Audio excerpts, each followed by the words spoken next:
Okay.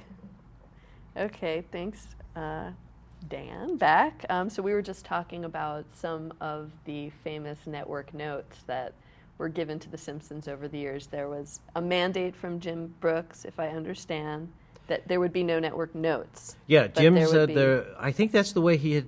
I don't know how long he had worked that way, but he had worked that way where he did not want any network notes, and he, with his background and success, they were willing to honor that,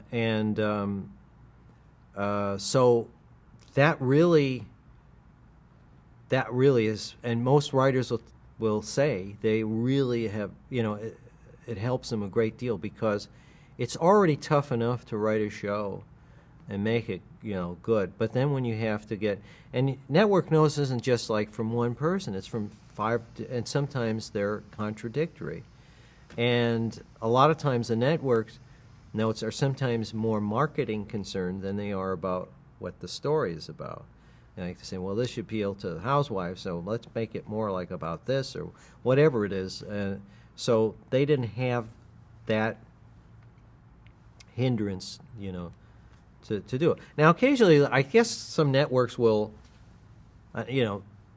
give a note or an executive, and sometimes they'll take it, but they don't have to. They don't have to.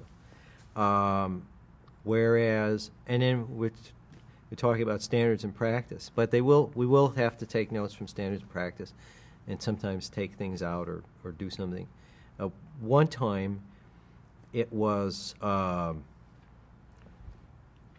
there was something where Bart made a joke about Tourette's, and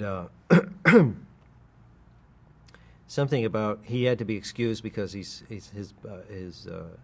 having a bout with Tourette's or something like that, and some kid who was watching had Tourette's and wrote a letter saying he didn't like it, or and so then we changed it to a nervous tic or something that subsequently.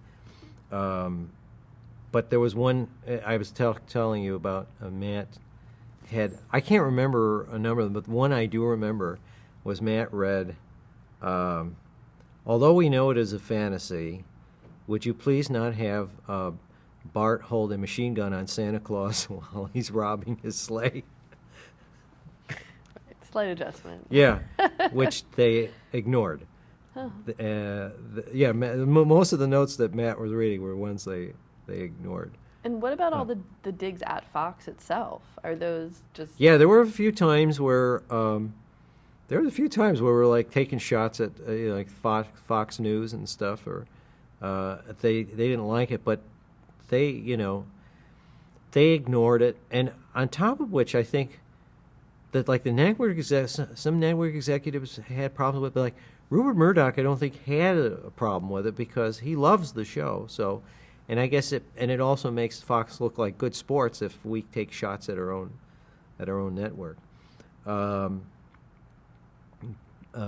that's I guess, and they occasionally like,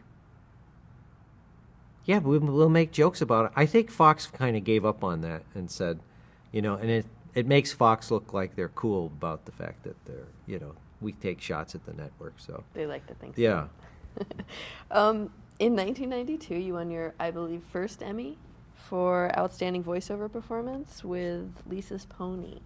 What do you think stood out about that performance? That was a really sweet episode because Homer was working extra jobs. I mean, it was sweet and dysfunctional because in order to get Lisa to love him again, he went and got her a pony, which is a really very bad, precedent to set with your kids.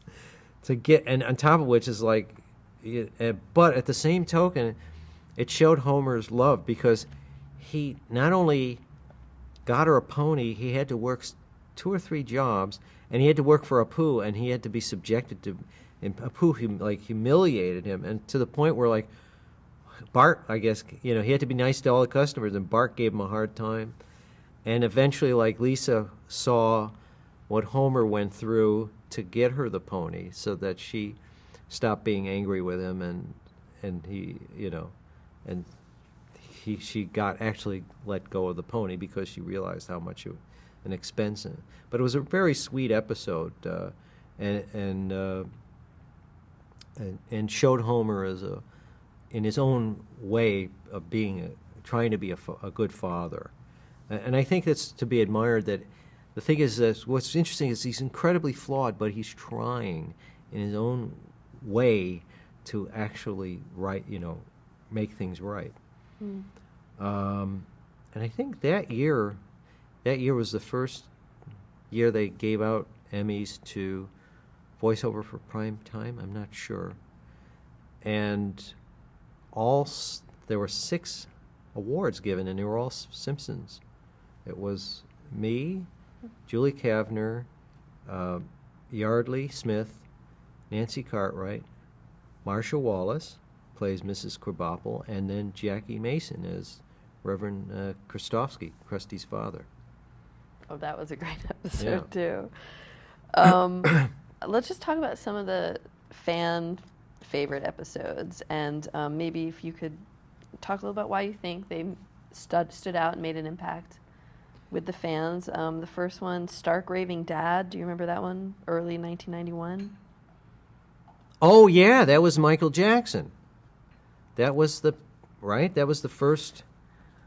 That was a season opener, and we had Michael Jackson. Michael Jackson was a fan of the show and wanted to do it, and we had to figure a way. And they didn't want to do, and it wasn't like your typical like Michael Jackson, where he shows up and does the show for the charity or at the school, the 5th grade concert or whatever. They really figured a great way of having him on the show. So we had a big, 300-pound white guy who thinks he's Michael Jackson, and Homer meets him, and Homer gets committed because he wore a pink shirt to work.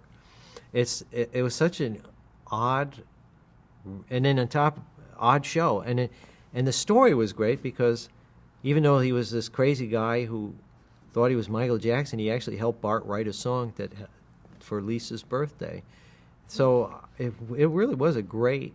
I mean, it had warmth. It was absurd. It was it hit on every level. Yeah, it seemed to have a good message too. And involved almost all of the Simpsons family, because Bart was like spread the word that Michael Jackson was coming out.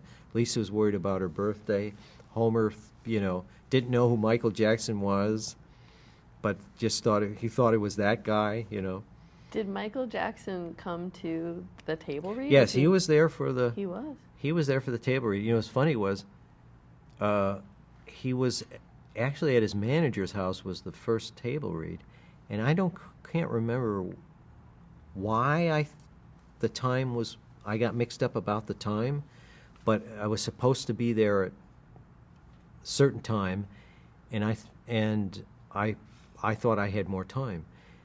And I was in Hollywood, sitting with a friend, and and I'm trying to kill time because I go, but I go, I'll just go early, because I was afraid to go there early and nobody would be there.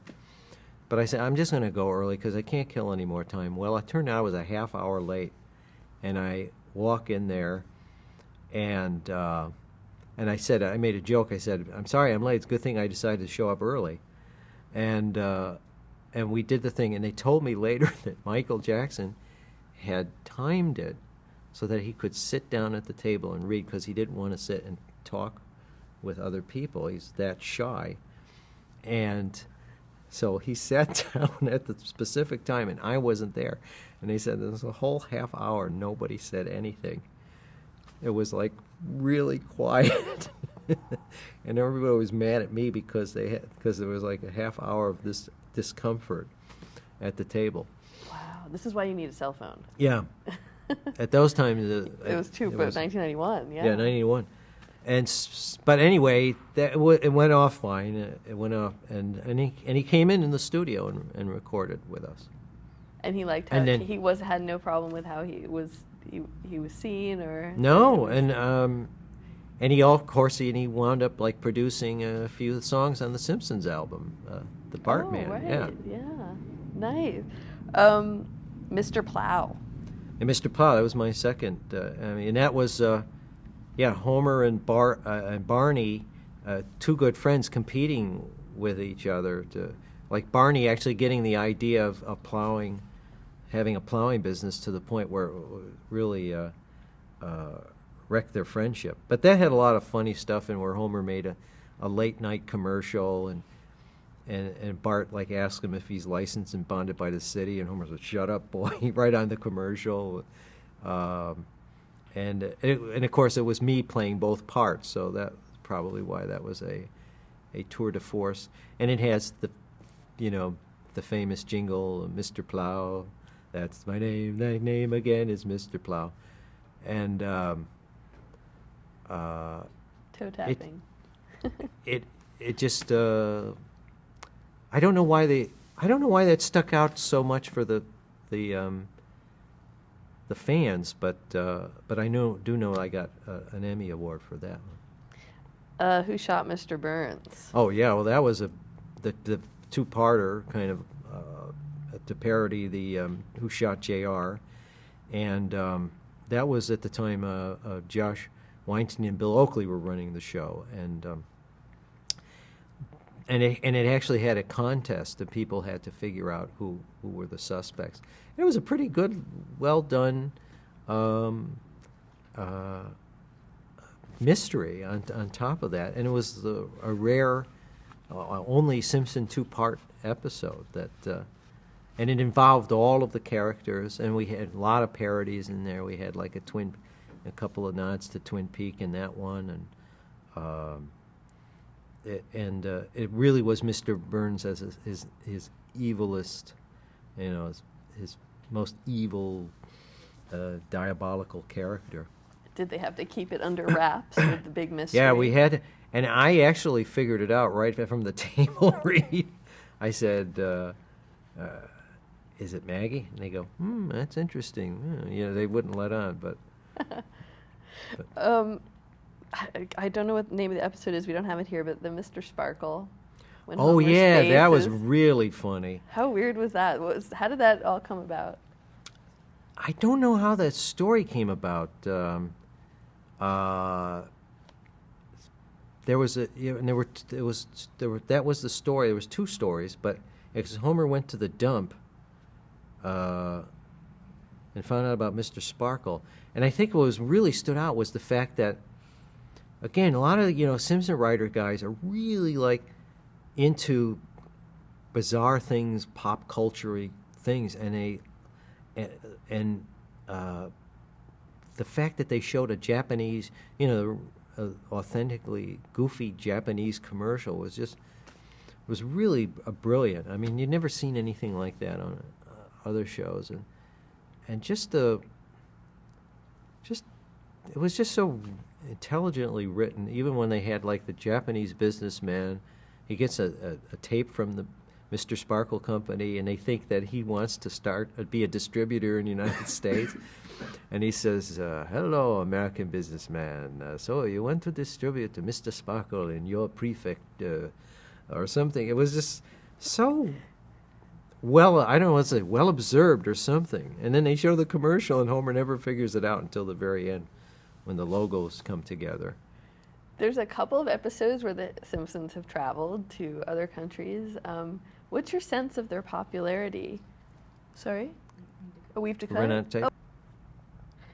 Okay, I guess we're just talking about the popularity of the show in general. The Treehouse of Horror episodes that were done every year for Halloween, how did they start, and do you have a favorite? I don't know how that. Why? I guess in my vague memory, I think they wanted to do like a special, but nobody ever did a special.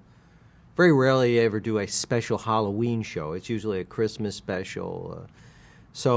And we had and the show had started as a Christmas special, so I guess they figured we'll do Halloween. So of course they would do like I guess they figured, and the structure was that Bart and Lisa were telling a story in the treehouse, and Homer overheard it, so he heard three different stories.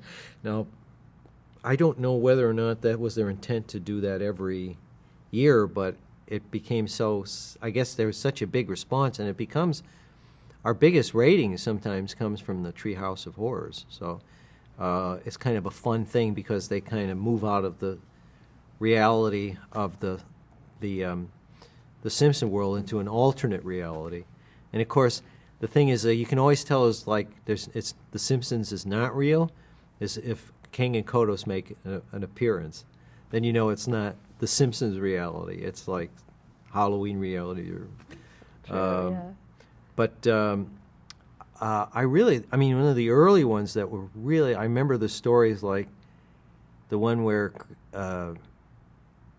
they did a parody of a couple Twilight Zones, which was the one where Bart is like the little boy who has powers and everybody's afraid of him. And the stretchy arm and the... No, it was No, where... not.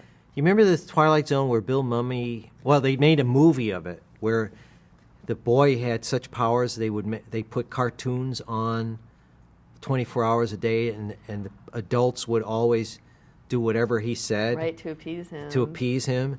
And it was really a great, it was a wonderful parody to the point. And he changes the adult or the father into a jack-in-a-box, so he changes Homer into a jack-in-a-box. But then they go to a family therapist, and then Homer as a jack-in-a-box goes with Bart to different... Oh, that's right. That was really funny. And then the other Twilight Zone one was Krusty. Homer buys Bart a Krusty doll that turns out to be evil. And it's a talking... It was a parody of the Talking Tina episode. I'm Talking Tina, and I hate you. And Krusty's trying to kill... Talking Krusty tries to kill Homer. And it was actually, I think, the first time there was an inkling that Patty was a lesbian, because Homer's taking a bath and he runs out of the bathtub past Patty and Selma are sitting in the kitchen, and Patty says, "There goes the last shred of my heterosexuality," from that episode. So those were two. I mean, there's like 20 of them. And there was one that was really funny. Was when Homer found a hammock that would make clones of himself, and so he would do that to like take care of other chores that he had to do, so he could goof off. But then it backfired on him because they're starting to like, go out like hit on Marge and all that, and then he tries to figure a way to get destroy them, and then Marge is in bed with Homer, and he says, well, we got rid of all those clones. And he says, how can you tell? You can tell they're a clone if they don't have a belly button. Homer didn't have a belly button, and Marge went, well, close enough. We were talking a bit off camera about The Simpsons' reception in other countries. Are you surprised ever at the popularity? I was really surprised that it translated in other countries, but I think I've heard that they appreciate it because it actually is a kind of a shot at American culture, because generally stuff that goes out, it kind of sort of celebrates it, and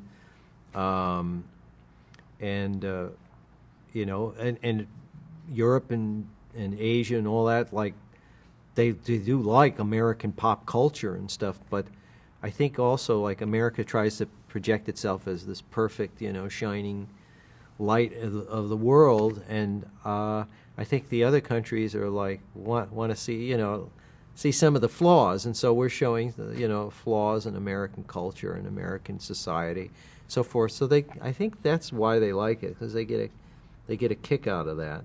And also at the same time, I guess it still is universal enough that it appeals, because it is still about a family, and again the dysfunction and neurosis that happen in families. That I'm sure that's universal, not just in America. What would you say is the cultural impact of The Simpsons?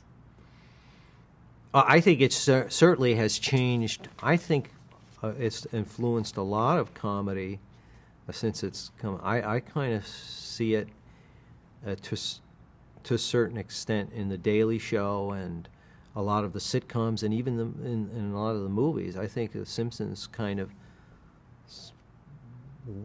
style of comedy has kind of permeated a lot of the certainly the comedy world, and it certainly has influenced a lot of the animation shows that, whether it be feature length or television. There's a lot of pop culture references and like Shrek and what have you. And I remember when I was doing a lot of cartoon shows for Saturday morning. After The Simpsons hit, I started getting a lot of cartoon shows for Saturday morning.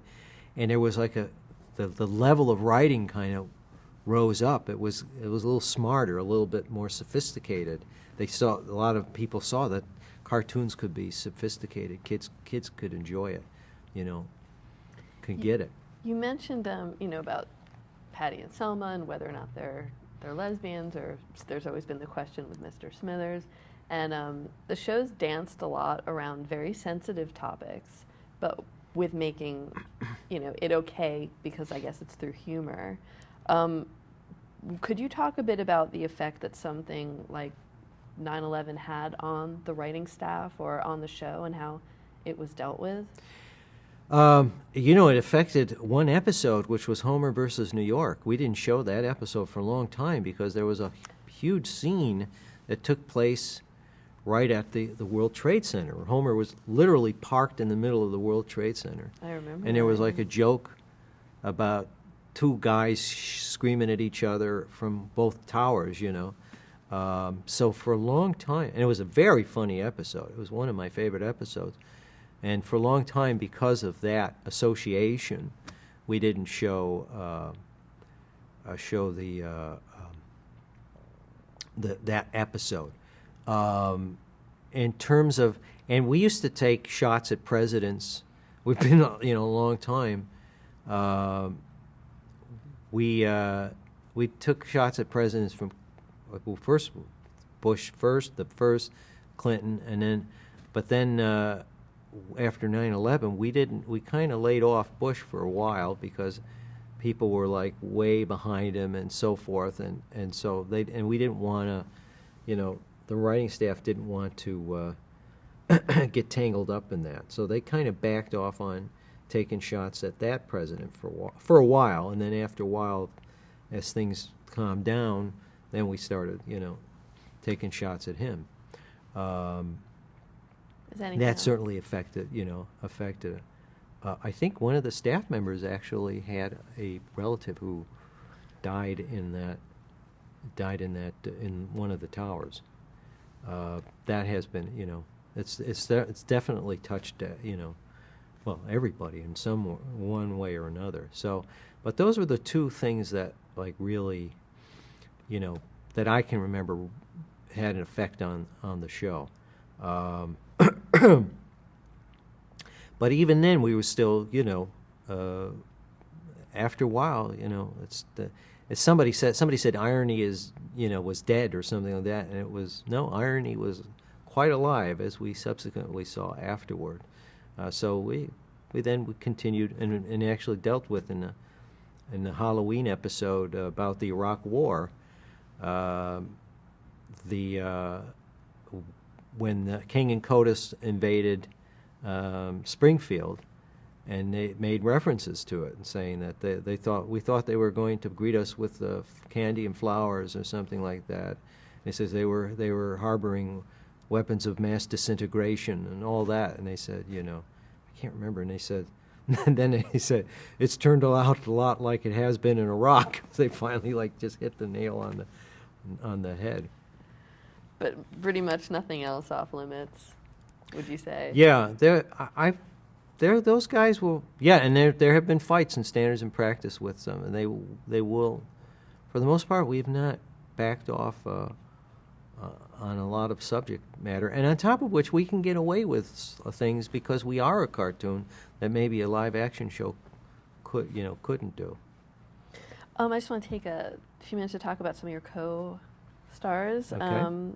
Julie Kavner as Marge, and if you could just talk about them and what it's like working with. I've always been I even had a crush on Julie when she was on Rhoda, and it was a thrill to work with her on the Tracy Ullman show, and then to be her.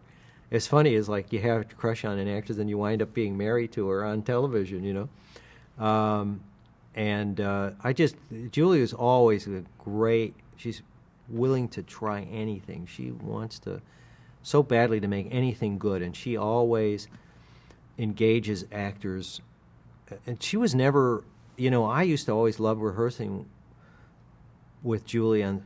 I remember with Tracy Ullman show, we rehearsed. Julie would never get tired of rehearsing. Like, I would run lines with her. I'd get tired before she would. And she just has a great work ethic, and she's and also just a great gal, and really just fun to work with. And just it's been a pleasure working with her like all these years. And easy to play your Homer off her. Yeah, and easy to play my Homer off her, and it's been like a marriage, you know. It's lasted a lot longer than a lot of marriages. True. Nancy Cartwright. Nancy was like is always like, you know, she's very energetic, very enthusiastic about this show. She's always been. And I kind of, you know, she was the only one that, like I've said before, that actually had her chops doing animation. So I kind of got a little bit off of her of what to do in certain respects in terms of how to phrase things and how to make things crisp and clear and really defined, because animation needs to be. And I'm still amazed. That, because Nancy is like a mature mother with a daughter who's, you know, married, and an adult son who's going to college, and it's still hard for me to reconcile the fact that she's this 10-year-old little bratty boy, and on top of which Nancy does a lot of other characters too. She does Ralph Wiggum, she does Nelson Muntz, which is another really couple of my favorite characters in the show, and also Kearney, one of the other bullies. Is this one character which the writers hate, but I love, is this character called Database, which is a real nerdy kid. That's one of the friends of, like, kind of like, there's a group of nerds who kind of hang out with Lisa or something. That used to kill me. Database. Yardley. Yardley's like a really terrific actress that can make anything funny, and I've actually have written plays and stuff that we've done readings for, and Yardley comes in and knocks it out of the park. Or I've done other things with Yardley, and whenever you give her something, she'll find what's funny in it, and at the same time, also the humanity in it, and on top of which is, like, I've worked in other animation, shows and stuff where actresses do little girl voices, but I've never heard any of them have the same quality that Yardley has with this, because it's like it's not just a little girl, it's a very, like a little girl who's mature beyond her years, but at the same time, it's like she's mature beyond her years, but she does love and gets enthusiastic about kid things like Bart. She loves Itchy and Scratchy as much as Bart does. So Yardley, it's an amazing thing that Yardley is able to do all that, with this one character. And again, she's an amazing comedic actress. Of course, people remember her from, might remember her from Herman's Head. She played Louise, I guess there was a receptionist in a number of the films that she's done. Hank Azaria. Hank, again, he's amazing. He's like very versatile actor who can do comedy, he can do drama, he can do voices. He's and it's not any mystery why he's had such a successful career, and also really he's just he's a very funny guy, and he also loves to improvise and play. And we've done some stuff we've gone back and forth on that will make it into the show, and so it's it's been a pleasure working with everybody on the show. Could the show exist without any one of those people you just No, named? I don't think so. It would not be the same. It would not be the same show. And is there any sense of how long you think the show? I know it's been renewed through 2011, but is there any sense of how long the show will go on? No, I have no idea. I have no idea how long the show is. And I forgot. You mentioned Harry Shearer. It's like Gosh, yeah, of course.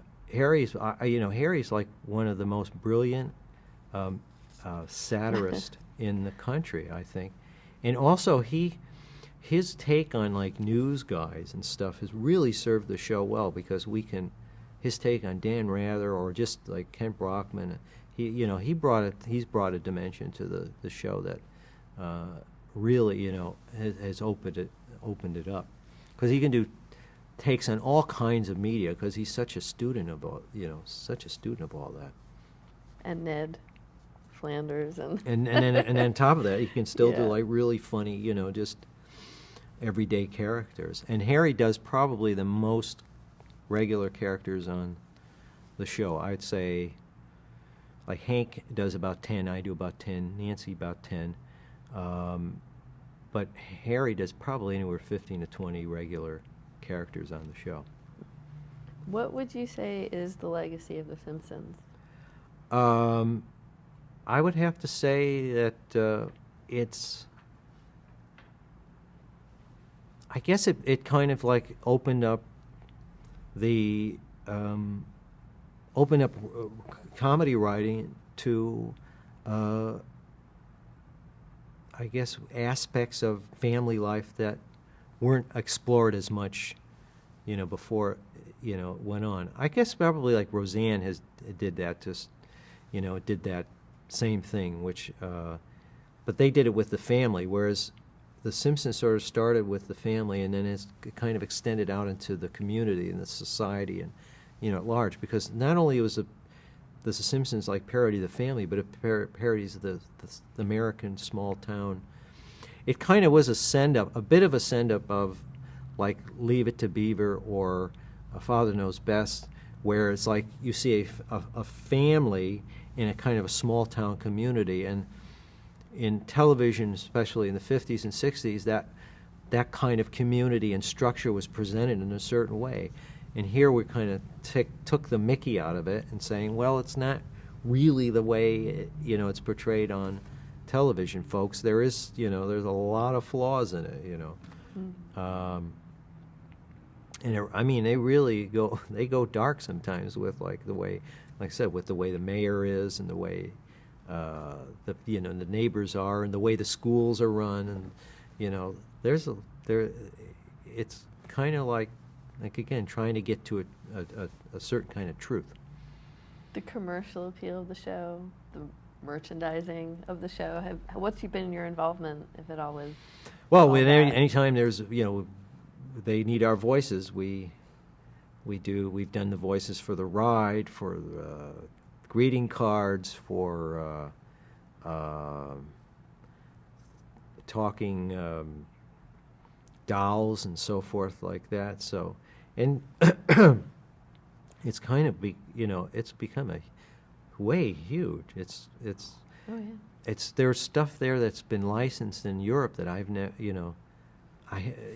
that Matt sometimes brings back that you go, oh my God, there's almost everything they can put Simpsons on, slap Simpsons on it. Is there anything that you're like legally, contractually not able to do, like not able to lend your voice to? Well, actually, the only thing is that, and this has been done before, this was when I used to do more voiceover for commercials. Sometimes they've tried to get me in to do the voice of a character in The Simpsons, and I say, no, you just can't do that, because these are characters that are identifiable and are owned by Fox. And it says, first of all, you're going to have to pay me for that, and you're going to have to pay Fox on top of which. So I can't do, I can't do these characters outside anything that's not approved by Fox merchandising, which is, the same for Disney or Warner Brothers cartoon characters. There was an episode of LA Law that you did where you were a guy who thought he was Homer, or could you? I was on explain L.A. that? Law. I Yeah. was.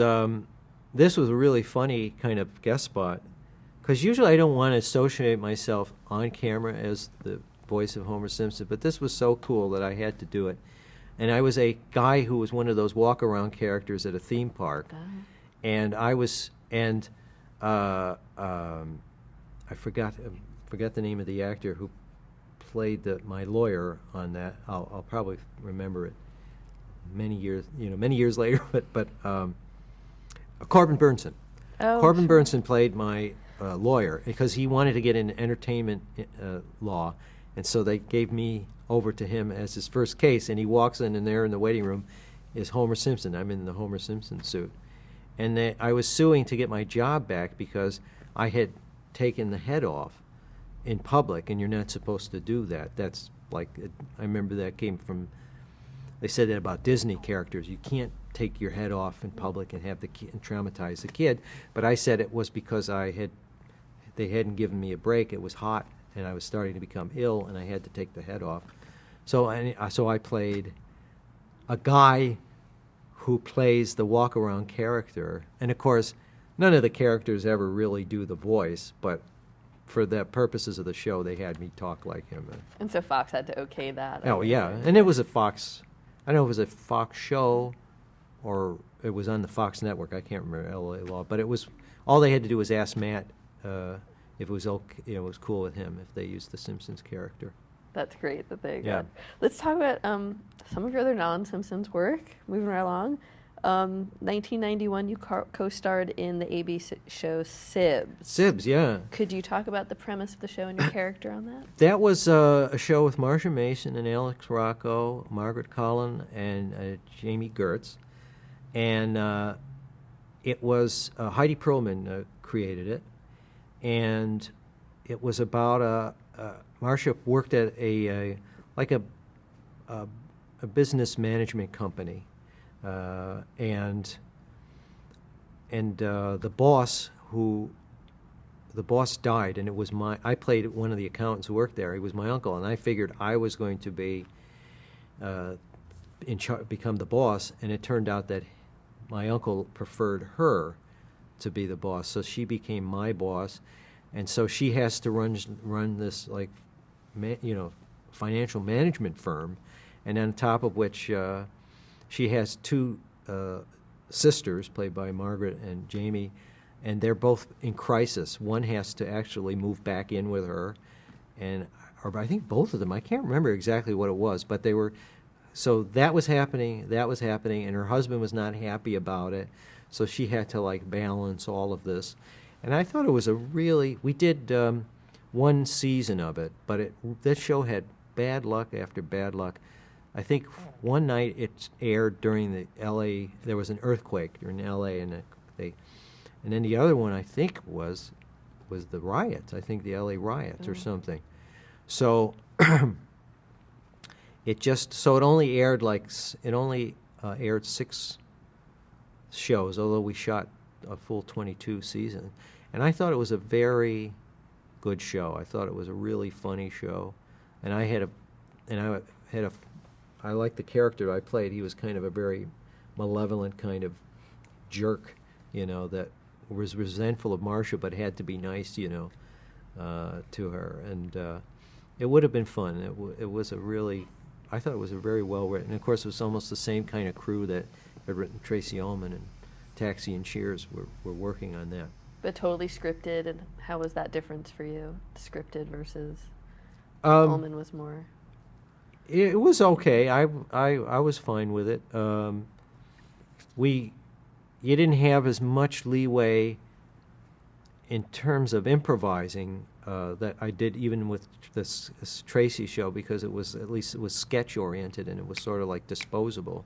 But in this case, it's like running characters, and sometimes a story had a bigger arc, over a period of several episodes. So I couldn't play around that much with.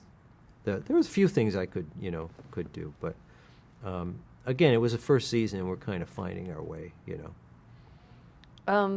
Just briefly, some of the other shows you guested on, if you'd like to talk about your experience on Murphy Brown. Oh, You that was remember the great. one? Yeah. Yeah, I played a boss who was in the midst of a sexual harassment suit, which I think is like I sexually harassed, and again, I'm sorry, I can't remember that. Oh, no, Faith Ford, her. But then I turned around and actually, I think, tried to sue her for sexually harassing me or something like that. And that was fun. That one was a great cast, real, real professional cast. Frasier.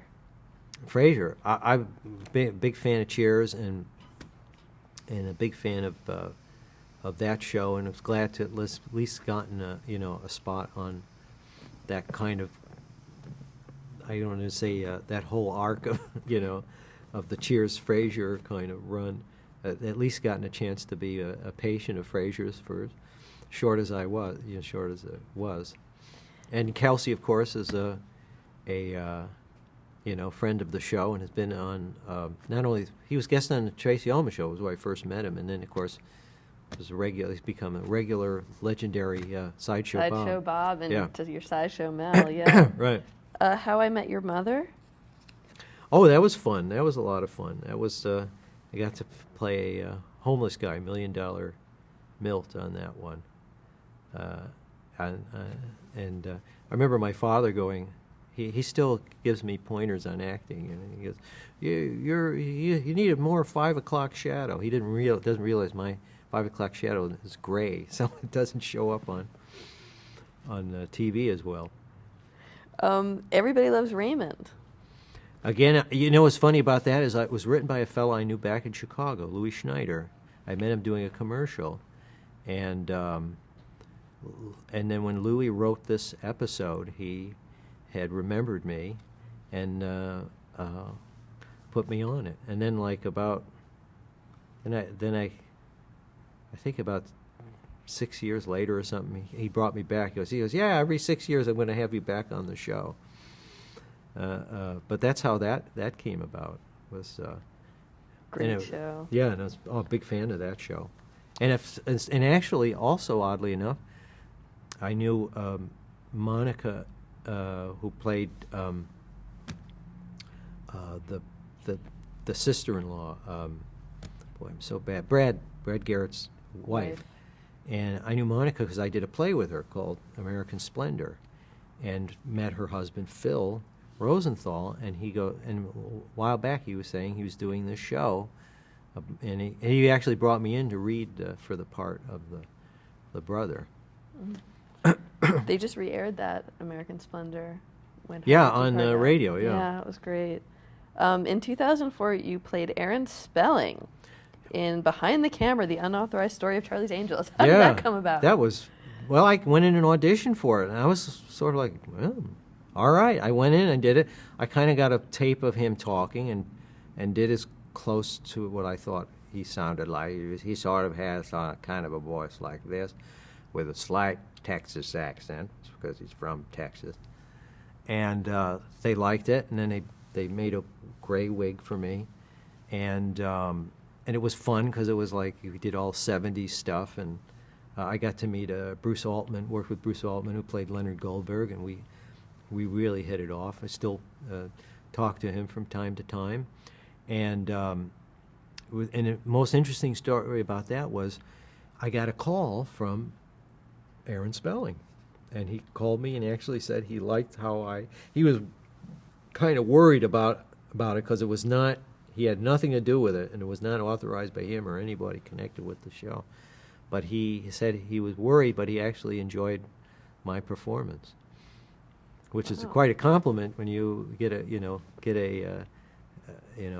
compliment from somebody you are portraying. In an unauthorized way. In an unauthorized, in an unauthorized version of it, yeah. So we're just sort of summing up here.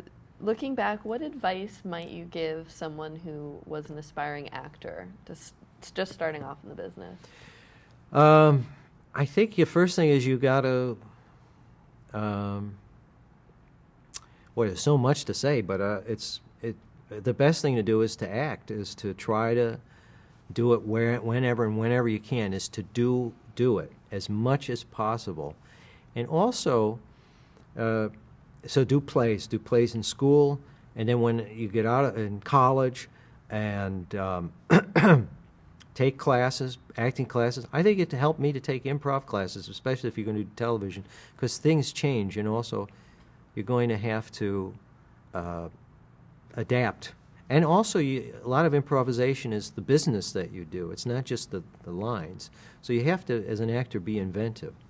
And also, something I discovered I didn't know was really, especially if you do television and or film, is really know your lines. I mean, know them cold, because the performance will be, I've subsequently learned, the performance will be just about you trying to remember your lines.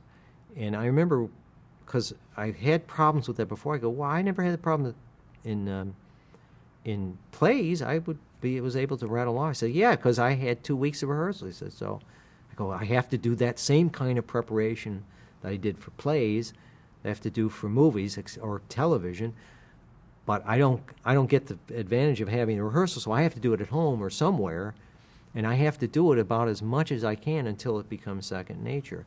And so that's something I think somebody should, who wants to be an actor and maybe gets a job on their first gig on television or a film. Because I remember one time I had a line. It was a very complicated scene where they had a crane and the cars are moving and all that kind of stuff, and at the very end the camera comes down, and I had to say kind of a pretty good chunk of line. Well, if I messed it, they had to set it all back up, and I did it like the third take, but I was, each time I messed up, it was a lot of pressure on me. So know all your lines, because that takes a lot of pressure. I mean, know them cold, that you don't even have to think about it. That means drilling them till you get sick of it.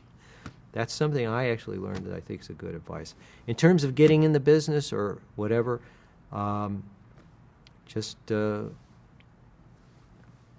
find your way, I guess, the only way I could say. I mean, I found my way through, everybody has a different way, I was lucky I was with the Second City and got discovered.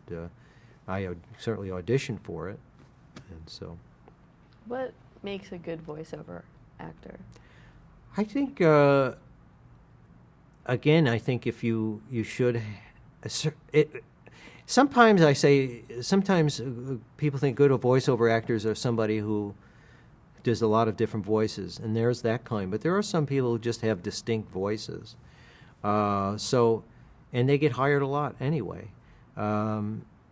So I think it will, again, help if you have take acting classes or have an acting background, and again, improv. Also, it's almost a little bit, I think stage acting helps because voiceover acting is a little bit more theatrical, it's a little bigger, it's a little bit more crisp and precise than film acting or some television acting. So, again, I think theater helps voiceover actors. As a matter of fact, I've done a lot of people who are doing musicals on Broadway or stuff like that turn out to be really good voiceover actors because they have that sense of making the character larger than life and precise. What are your current projects now, aside from continuing The Simpsons ad infinitum? Well, the only thing I've been really focusing on, I've been going in once a week and helping the writers write the show, and have written a couple more shows since the ones I've talked about. And then my wife and I have been writing a musical, and we actually submitted to the ASCAP Disney workshop, and it became part of that workshop. So we got some nice notes. Stephen Schwartz runs it. So we're very lucky to benefit from his wisdom and so forth, and other panelists that got to see part of it. And so that's been the main thing I've been, focusing on. I still do like guest spot. I just did like a guest spot on the show called The Good Guys on Fox, and I do a kind of reoccurring character on the show called Greek, which is on I think it's ABC Family. I play a teacher on that one. Are there any dream jobs that you could envision? Well, boy, The Simpsons more and more has become the dream job, so it's hard to top that. But I did like the four camera half-hour show. I liked the rehearsal, and I also liked performing in front of a live audience. That's the closest thing to doing like theater, but not having to be committed for long periods of time or having to tour, you know. Simpsons the musical. Simpsons the musical. There you go. What would you consider to be your proudest achievement career-wise? That's a good. I will say just it's also something just we haven't talked about was I did the television film version of a Neil Simon play called Laughter on the 23rd Floor. I was really felt honored to be in that cast because it was a terrific cast. It was like Victor Garber and Saul Rubinek and of course Nathan Lane and Mark Lynn Baker and I felt really great to have those guys be my peers to do something that was written by Neil Simon and also was directed by Richard Benjamin. I felt really proud of that, you know, having done that. And I had a pretty nice role in it. And so that was probably one that, you know, it's not the only thing, but it's one that kind of springs to my mind. Because as a kid, you know, I admired many, you know, writers and actors and so forth, but Neil Simon is like, to me, doing something he's written is really, to me, the creme de la creme. Mm. Any regrets? I think there was times where I've turned down. There have been a few things I've turned down that I probably wish I had. I think one time I got offered a part in a film where I would be opposite Jack Nicholson. And even though, but it was only like 3 lines as a maitre d', but I just thought I had to be there for 2 weeks, or I don't remember why. I think I turned it down because maybe it was a small part or something, or maybe I was intimidated by the fact that I was in a scene with Jack Nicholson. But I think now would have been interesting to have, you know, at least had a few lines opposite Jack Nicholson on the record. Yeah. Well, there's still time. Yeah. Oh, where do you see yourself in 10 years? I've been more and more interested in writing, and I would like to write things and do them, whether they be probably more realistically. It's been tough to sell anything to television, but for me, but certainly theater, and certainly you know, live theater. So that's one of the reasons why my wife and I are writing a musical. Is there dancing in the musical? Oh yeah, there's dancing. Although it's always we have chorus girls. So you won't be doing the I dancing. won't be doing the dancing. Yeah. Is there anything that, back to the Simpsons side, that fans always ask you about? That like, what is Homer's favorite food, or what is the, or ask you to say a line, or? Yeah, they always ask me to do "dough" like that, and occasionally they'll ask one guy, or ask me to say Homer, you know, line, you know, famous lines they like. One that people seem to love is Homer goes, "Marge, it takes 2 to lie, 1 to lie and 1 to listen," because Marge said something about Homer lying to her or something. And you'll never get tired of doing that. No, and there's always some funny bon mot that comes out of Homer. And I always I mean, there's so many things that I get a kick out of. The fact that he gets angry at God, you know, and threatens him sometimes. Like, he'll pray to God, you know, say, "Oh, God, please help me through this very difficult problem. You better, or do it," or something, or else, you know. Well, Dan, thank you so much for your time today. Thank you. And you've been, I think, as lucky in life as Homer Simpson. Oh, so. I have been. Absolutely. So we look forward to seeing much more of both of you in the future. Thank you. Thank you so much. And